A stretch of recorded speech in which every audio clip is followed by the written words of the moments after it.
আজকে পড়ালাম blood transfusion. তো blood ট্রান্সফিউশনটা কি হচ্ছে? Blood transfusion is a process where your blood and their component are admitted to a client. তো autologous ডোনেশনটা কি হচ্ছে যে ইন দিস কন্ডিশন হচ্ছে কি ক্লায়েন্ট হচ্ছে ডোনেট করে ওন ব্লাড বিফোর সার্জারি, এবং সে একটা ডোনেট থেকে আরেকটা ডোনেট কতদিন গ্যাপ থাকে? যে 3 ডে গ্যাপ থাকে। ব্লাড ডোনেশন স্টপ করে 3 ডে বিফোর সার্জারি।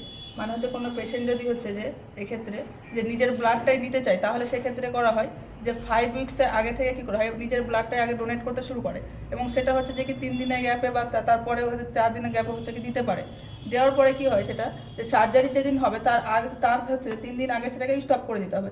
সেটাকে আমরা বলছি অটোলোগাস ডোনেশন। দেন হচ্ছে ব্লাড স্যালভেজ। ব্লাড স্যালভেজটা হচ্ছে যে এই প্রসেসে করা হয় যে অটোলোগাস ডোনেশনের মতো এটা কি করা হয় যে যখন সার্জারি করা হয় তখন কি করা হয় যে সেই ব্লাডটাকে সে সাকশন করে হচ্ছে কালেক্ট করা হয় এবং সেটাকে হচ্ছে যে পিউরিফাই করে হয় সেই পেশেন্টকে দেওয়া হয়। সেটা হচ্ছে ব্লাড স্যালভেজ।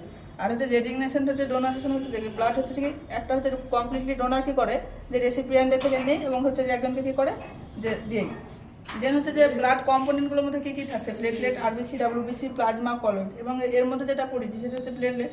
প্লেটলেট হচ্ছে নর্মাল কাউন্ট হচ্ছে 1.5 টু হচ্ছে 4.5 লাখ পার mm3। এটা হেল্প করে ক্লটিং ফ্যাক্টরে হেল্প করে, এবং এর নর্মাল ভ্যালু থেকে কমে গেলে কী হয়, বেড়ে গেলে কী হয়, যখন হচ্ছে 1.5 লাখ mm3 থেকে কমে যাচ্ছে তখন তো আমরা একটা বলি যে থ্রম্বোসাইটোপেনিয়া।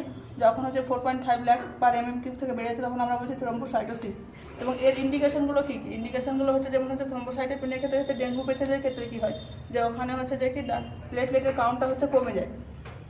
বা কেমোথেরাপি যেটা হচ্ছে যে ক্যান্সারের পেশেন্টের ক্ষেত্রে দেওয়া হয়, বা ব্লাড ক্যান্সার থাকলে বা বোন ম্যারো হচ্ছে অ্যাসপিরেশন করলে হচ্ছে কী হয় যে প্লেটের পরিমাণটা কমে যায়। যখন প্লেটের পরিমাণটা কমতে যখন 50,000 কাছে চলে আসে তখন কী করা হয় যে আমাদেরকে ক্লোজ অবজারভেশনে রাখতে হয় পেশেন্টকে, এবং হচ্ছে কী করা হয় হেলথ এডুকেশন দিতে হয়। পেশেন্টের কী করবে যে অ্যাডমিট করে ক্লোজ অবজারভেশনে রাখতে হবে, এবং প্লেটলেট যদি কাউন্ট 20,000 কমে যায় তাহলে কী হয় যে সেখানে হচ্ছে রিস্ক ফর ব্লিডিংয়ের চান্সটা আরও বেশি বেড়ে যায়। যেমন সবথেকে বেশি যেটা ব্লিডিং দেখা যায় সেটা হচ্ছে নাজাল ব্লিডিং। তাকে কী বলে যে মেডিকেল টার্মে তাকে এপিস্ট্যাক্সিস বলে। যখন হচ্ছে নাজাল ব্লিডিং হবে পেশেন্টের ক্ষেত্রে তখন আমরা পেশেন্টকে কী করবো, পজিশন দেবো, তখন হচ্ছে সিটিং আপরাইট পজিশন দেবো, লিন ফরওয়ার্ড মানে সোজাভাবে বসে বলবো সামনের দিকে ঝুঁকে যেতে, এবং নোজটাকে পিঞ্চ করে নাকটাকে কী করতে হবে, হাত দিয়ে পিঞ্চ করে রাখতে বলতে হবে। এবং সেখানে কী করা হবে যে অ্যাপ্লাই করা হবে, আইস অ্যাপ্লাই করা হবে। কেন করা হবে যে আইস অ্যাপ্লাই করলে কি হচ্ছে ব্লিডিং কম হবে, কারণ হচ্ছে ওখানে ব্লাড ভেসেলটাকে কনস্ট্রিক্ট করবে। দেন হচ্ছে নাজাল ব্লিডিং যদি হয় তখন আর পেশেন্টকে মানে করতে হবে যে ইনস্ট্রাক্ট করতে হবে যে যখন হচ্ছে ব্লিডিং হচ্ছে তখন যেন হচ্ছে যে নাজাল ব্রিদিং না নেই, তখন যেন হচ্ছে যে কি মুখ দিয়ে নিঃশ্বাস নেই। আজকে পর্যন্ত।